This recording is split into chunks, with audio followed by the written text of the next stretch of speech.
When it comes to sports betting, odds reflect the likelihood of an outcome based on careful analysis. In the UFC, odds have often been overturned in shocking ways, reminding us that skill and strategy can sometimes override the numbers. That's the best. It's so charismatic. There's something special about Ronda Rousey. They call it the it factor. Number 5. Holm versus Ronda Rousey.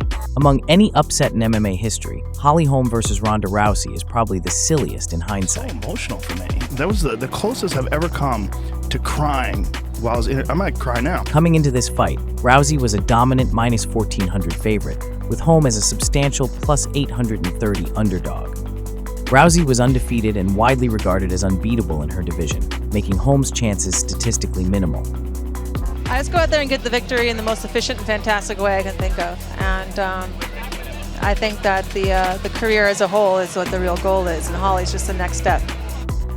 But Holm's tactical striking, combined with precise footwork, capitalized on Rousey's aggressive approach. The result was a knockout victory for Holm, stunning both fans and analysts alike, and forever altering the trajectory of Rousey's career.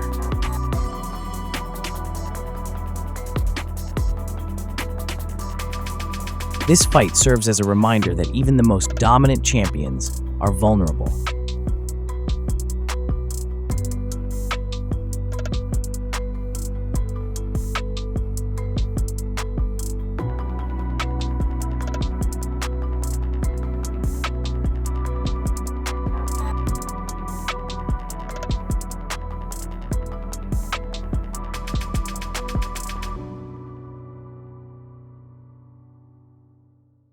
CM Punk, Phil Brooks, does he belong in the UFC? No.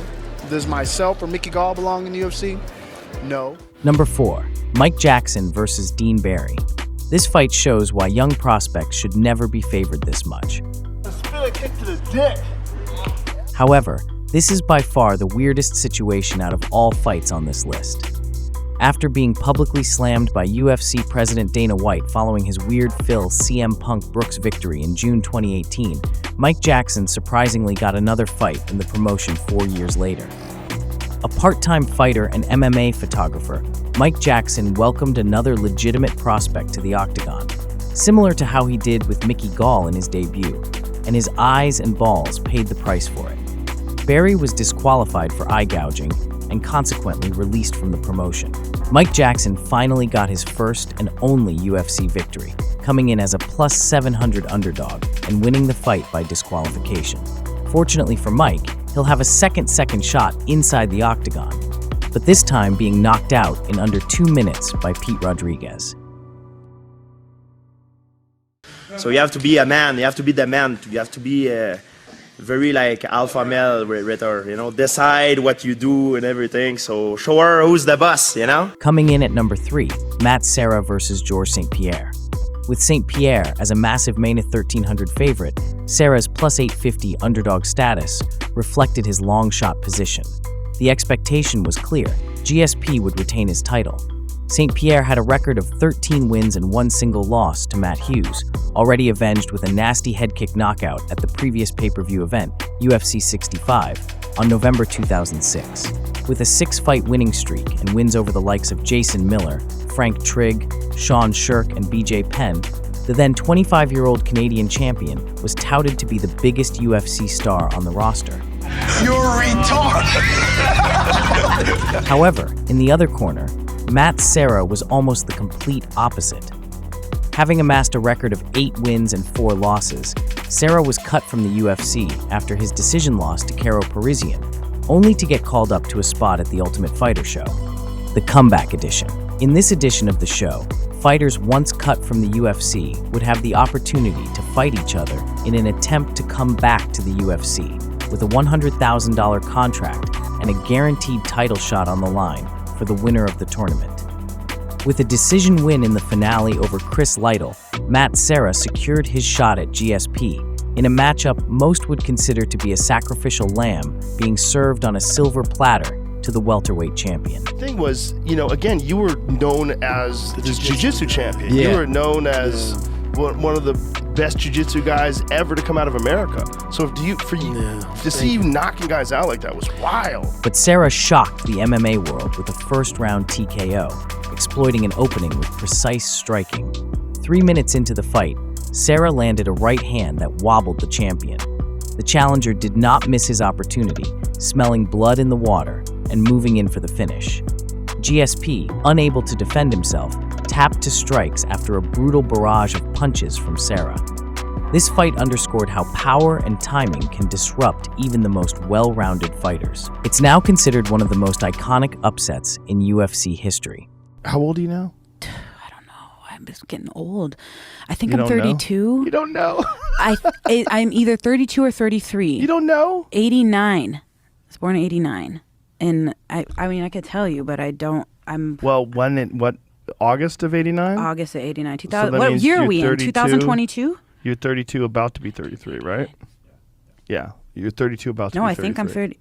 Wait, I'm going 2022, subtract 1989, right? Yes. It says 33, but am I going to be 33 in August? Yeah. You don't even know. I'm 32. I'm old, She dude. busted out a calculator. Number 2, Julianna Peña versus Amanda Nunes. Nunes entered the fight as a dominant 1,000 favorite, while Peña's plus 700 underdog odds suggested slim chances at best. Nunes was considered one of the most dominant fighters in the sport and had already beat the definitive who's who in the women's bantamweight and featherweight divisions, with little perceived threat from Peña. The challenger, however, was filled with self-confidence and did not back down from the fight in any moment.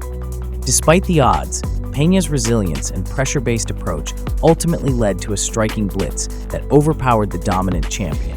Despite the odds, Peña's resilience and pressure-based approach ultimately led to a striking blitz that overpowered the dominant champion. Nunes could not match the pressure and ultimately crumbled to a rear-naked choke from Julianna Peña. This outcome illustrated how mental toughness, great conditioning, relentless pursuit, and a good chin can yield results even against a vastly favored opponent. Excited to see everybody's face, everybody that betted against me, everybody that thought for sure I was going to get in there and lose. I wanted to see everybody's face. Finally, at number 1, the biggest statistical upset in UFC history, Shana Dobson versus Maryia Agapova. Agapova was a staggering -1,400 favorite, with Dobson coming in at plus 950. The disparity in odds made this fight one of the least likely upsets imaginable.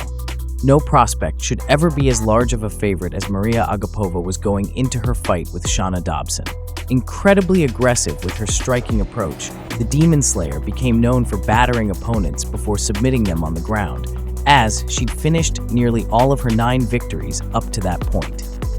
Unfortunately for Agapova, Dobson was tougher than the prior bunch and survived the opening onslaught.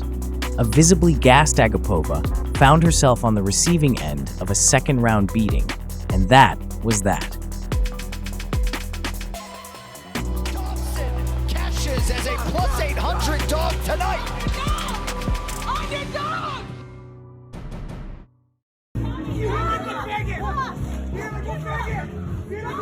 Oh my God.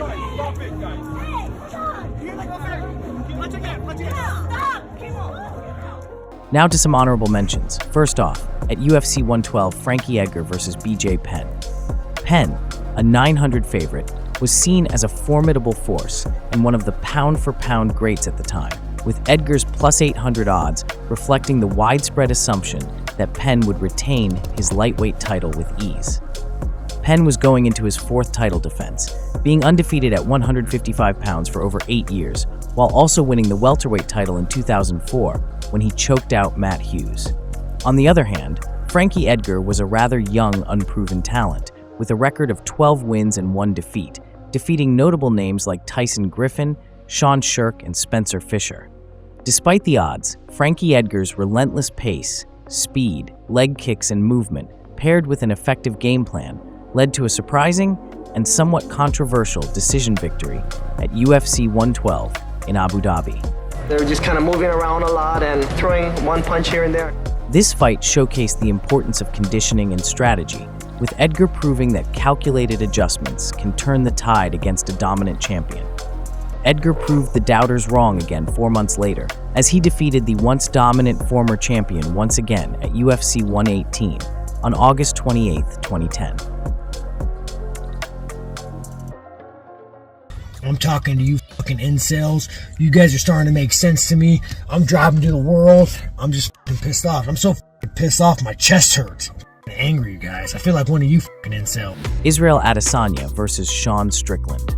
One of the most surprising events in recent MMA history unfolded at UFC 293 when Strickland, a formidable yet unheralded contender, faced off against Israel Adesanya, the reigning middleweight champion.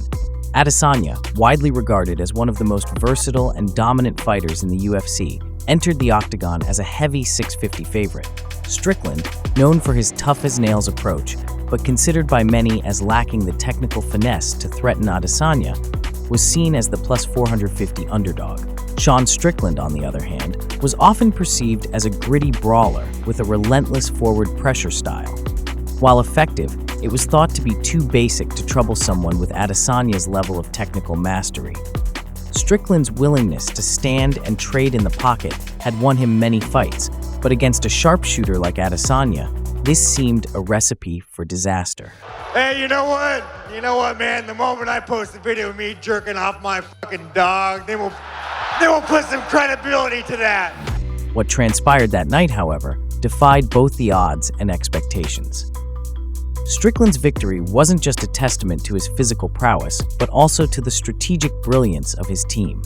By sticking to a fundamental yet highly effective game plan, Strickland exploited weaknesses in Adesanya's approach that few believed existed. For Adesanya, this loss highlighted the challenges of maintaining dominance at the highest level of the sport, where every opponent is a potential threat.